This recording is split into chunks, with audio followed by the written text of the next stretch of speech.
Good afternoon, students. Today we start chapter 8 motion.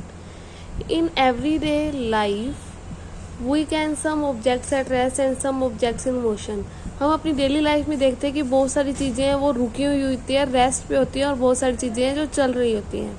जैसे birds fly, पक्षी उड़ते हैं, फिश स्विम, मछली तैरती है, ब्लड फ्लोज, जो हमारा ब्लड है वो फ्लो करता है थ्रू वीनस और आर्टरीज, एंड कार मूव्स, और कार चलती है. Atoms, molecule, planet, stars and galaxies are in motion.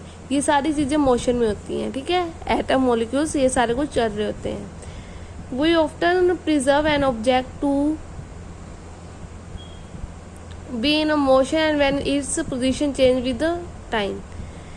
हम क्या करते हैं कि हम देखते हैं कि कोई भी ऑब्जेक्ट है वो मोशन के अंदर है. इसका मतलब है कि वो अपनी पोजीशन को चेंज कर रहा है टाइम के साथ साथ. ठीक है.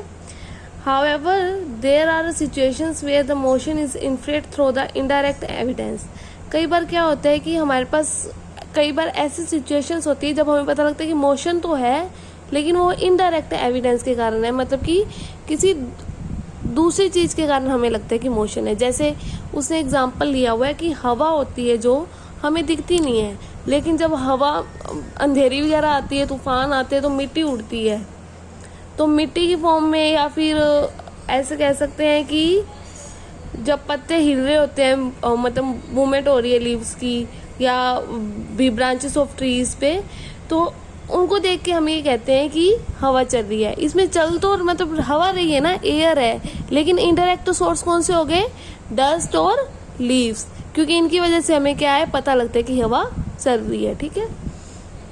What causes the phenomena of sunrise, sunset, changing of a season? जो सूर्य उदय होता है, सूर्य छिपता है, या सीजन्स अलग अलग चेंज होते हैं, उनकी क्या प्रक्रिया है? Is it due to the motion of the earth? क्या ये मोशन ऑफ अर्थ के कारण है? इफ इट ट्रू, अगर ये सच है, why does we directly preserve the motion of the earth?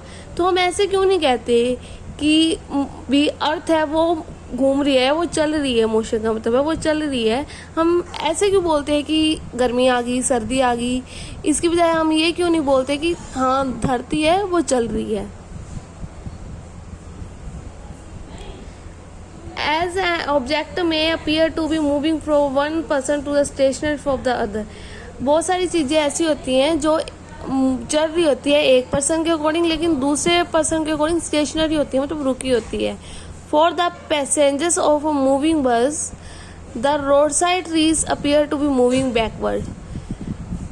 क्या होता है कि जो पैसेंजर्स होते हैं, जो यात्री होते हैं मूविंग बस के अंदर, चलती बस के अंदर, तो जो रोड साइड है ना ट्रीज, वो अपीयर होती है कि वो चल रही है. मतलब कि हम बस के अंदर बैठ के देखते हैं, बस जब चल रही होती है तो हम ये देखते हैं कि वो ट्रीज चल रहे हैं. ठीक है, हमें लगता है ना कि ट्री चल रहे हैं और हम आराम से बैठे हैं.